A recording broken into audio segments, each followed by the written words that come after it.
Alright guys, in this video we're going to start to add some content, a menu and so on, but I want to show you how we can compile our assets. So Laravel 5.4 uses something called Mix, and right here it says Laravel Mix provides a fluent API for defining Webpack build steps.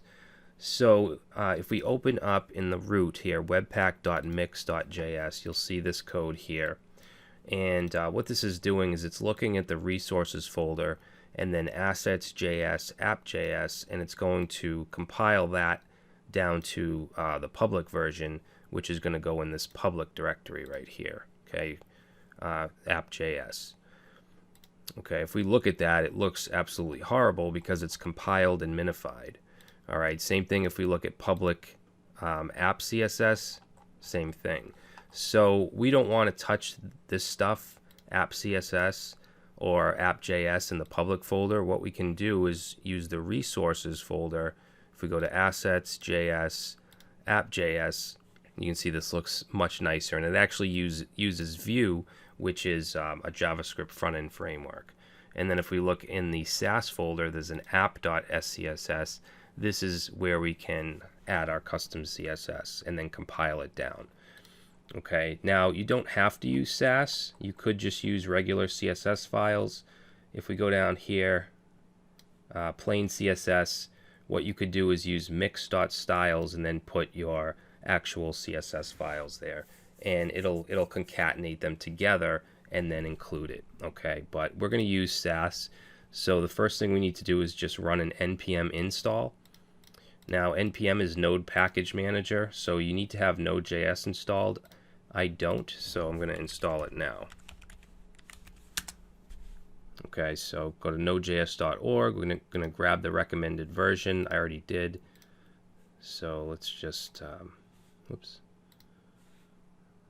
I'm just going to go to my downloads folder. Okay, and then right here, Node. And we're just going to go through this. Very simple. Just click next, next, install. And this will install Node.js, which is a JavaScript runtime environment.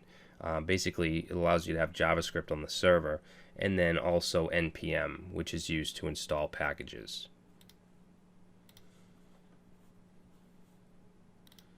Alright, so that's all set. Let's click finish, and then we should be able to use npm. So make sure you're in the basic website directory, and we're just going to say npm install. Oops.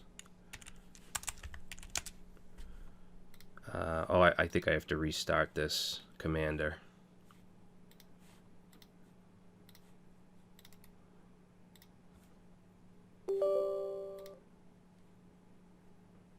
Alright, so I'm just going to navigate back to that location. htdocs, basic website. Alright, let me make this bigger. So we're going to go ahead and run npm install. And that's going to set up all of the Node.js dependencies. Alright, which could take a few minutes.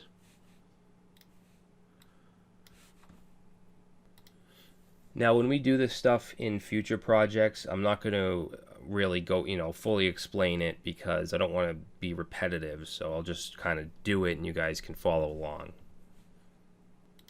And what this is doing right now, if we look at the package.json file here, it's setting up all of these dependencies. Okay, Axios, which is an HTTP client, it's going to actually set up Bootstrap Sass, so we can use Bootstrap without having to go and download it and all that.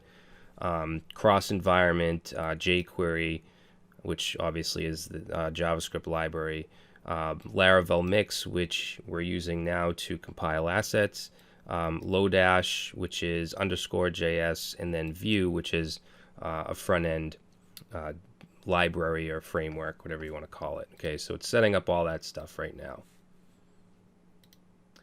Now, when we, for instance, add something to app.scss to the Sass file, or we change something from the variables, we have to run npm run dev. Okay, and that will basically compile everything we do. Now, if you don't want to have to keep running that command, you can do npm run watch, and it'll just kind of sit there and wait for changes in the SAS files and then compile them down to the CSS. All right, and it's pretty cool. If we look at this variables file, we can easily change, for instance, the background of the body. These are all variables. We can change the color of the, the context, like primary, info, success, all that stuff. Fonts, the navbar background, and we can also add our own variables and use them in the app SCSS file. All right, so it's pretty cool. All right, guys, so that took quite a while, a few minutes at least, but it did a lot. So now what we can do is we can go into app.scss and we can add styles here. We could create another SAS file and just simply import it like they did with variables. And I think that's a good idea. So let's go ahead and say new file underscore, and we'll just call this custom.scss. All right, and then we can just simply import it. So we'll just copy that, and let's put this down at the bottom, and then we'll say custom and custom. You don't need to include the underscore. It knows that that is basically a partial that we're going to include or import. So let's save it, and we need to go to our index file, or I'm sorry, not our index file, but our layout, which is app.blade.php, and we need to link the public CSS. Okay, so we want this to go to css/app.css. Okay, it automatically knows to look in public, so if we go here, it's including this file, which is the CSS that's compiled from everything. Okay, Bootstrap, the variables file, the custom file we just created, it's all going to get compiled into this. So if we go back to our application and reload, you'll see that the style has changed, okay, because it's implementing Bootstrap, because we're including it right here in the app.scss file, and also the variables and the custom. So if we go to, for instance, variables, and for the body background, just to test it out, let's put in black and save it. Now, right now, it's not going to take effect because this needs to be compiled. So if we go back to our command line here and we say npm run dev, that's going to basically compile everything.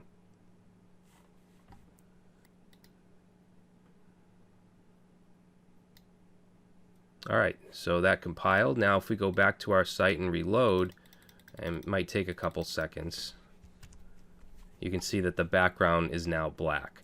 Now if you don't want to have to keep doing that, you can just do npm run watch,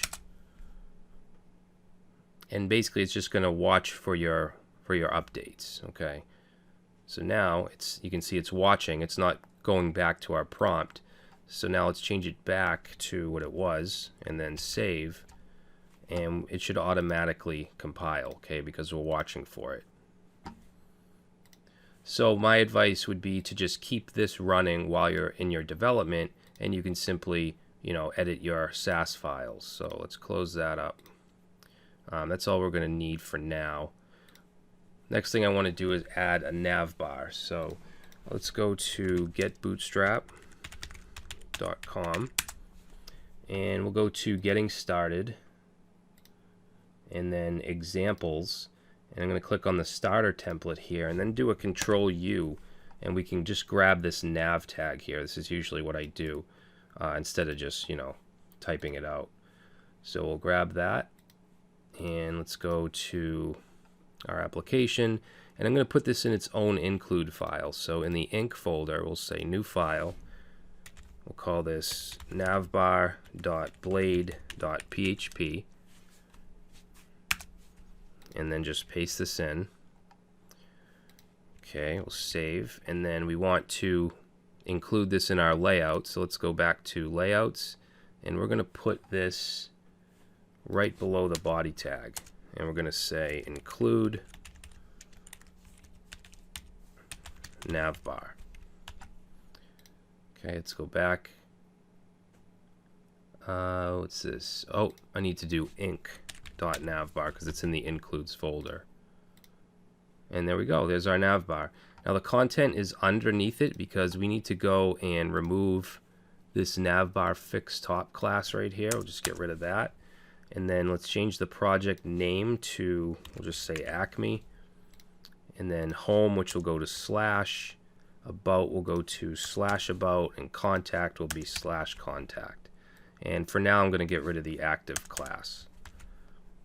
All right, so if we reload, now you can see the content is out from underneath it, and we can also navigate to about and contact. So what I want to do now is put the sidebar where it's supposed to be. So we're going to use the Bootstrap grid system. So let's go back to the layout file. And what I'll do is, put in a div here. And this is going to be our row. And then we'll do call MD8, call LG8. So it's going to be an 8-column div. And then I'll copy that. That will be the main content, and then this will be the sidebar. This will be a 4-column div. So now what we need to do is just grab the content, put that in here, sidebar, we'll put that in here. Alright, and let's see, I also want to wrap, actually no, that should be fine. What we do need to do is wrap this row in a container. So let's say div class equals container, and that's going to wrap everything.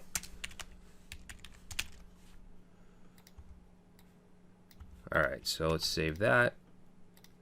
And now the sidebar is where it should be, and everything's inside of the container.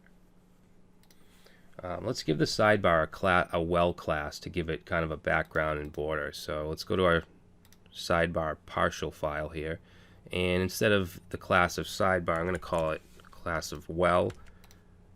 Reload, and now it's inside of a well. Okay. Now, if you want the appended content to go outside of that well, we can just move show down to here. And now it's outside of it. Okay. Alright, so that looks pretty good. Let's go ahead and add some content to the home page. So home.blade. I'm just going to go right into the H1. And let's put a paragraph. And then I'm going to type in lorem and then tab. And that's going to give me some sample content. So you can do this in Atom as well as Sublime Text. Okay, so that will just add some content here. And then for about, we can do the same thing.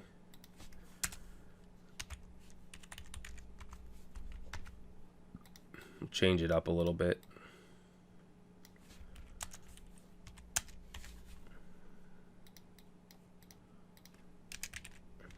Okay, it really doesn't matter what you put. Alright, so now we have home, about, good.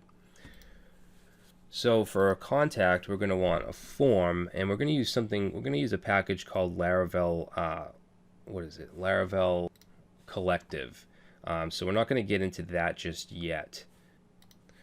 Now, one thing I want to do before I go is I want to create the showcase area, or the jumbotron. So let's go to the inc folder. I'm going to create a new file here, and we're going to call this showcase.blade.php, and then let's just put in a div, and this is going to have a class of jumbotron and also text center, and in here we're going to have a container div. Okay, and inside here let's put an h1, and we'll just say welcome to our site. Oops. And then under that we'll have a paragraph, and I'm going to give that a class of lead, which will just make it a little bit bigger, and we'll say welcome to our brand new Laravel powered website, and we'll say this site uses Laravel version 5.4. Alright, and then we'll save that. So we need to include it in our app.blade.php just like we did with the nav bar. So let's see, where do I want to put it? Let's just put it right under the container here. Okay, and then we'll just change that to showcase. And there it is. Now, one thing we can do in Blade is we can add logic, okay, such as if statements. So what I'm going to do here is go to our, where do I want to go? Yeah, right here. And we want to wrap this include in an if. So we'll do @if, and we can use this request object. So request : is, and we can test for the route. So we want to say if this is at /, then include the showcase. Okay, then we'll do end if. So let's save that and reload, and it's still there. If we go to about, however, or contact, it's not there anymore. So we can specify what content we want on which page. And then I also just want to add a footer. So let's go in the layout file. We're going to go under the container div, and let's say footer, and I'm going to give this an ID of footer and also a class of text center. Alright, and in here we'll just put a paragraph that'll say copyright 2017, and we'll put the ampersand copy semicolon, which will give us that copyright symbol, and we'll just say Acme. Alright, now I want to add a little bit of styling to it, so I'm going to go to that custom CSS file we created, and here we'll say ID of footer, and I want to add a margin top of, let's say, 30 pixels, and let's see, padding, we'll say 20 pixels, color will be white, and background will be really dark gray. Okay, we'll save that, and since we have this watching, you can see it got compiled successfully. It even gives us a little notification down here, and if we reload, we get nothing. Why is that not changing? Let's see, footer. It should work. Oh, there we go. I did a control F5 to clear the cache. Alright, so that's good. Now in the next video we're going to start to add the contact form, and we'll also start to get into some more dynamic stuff with controllers and models and all that.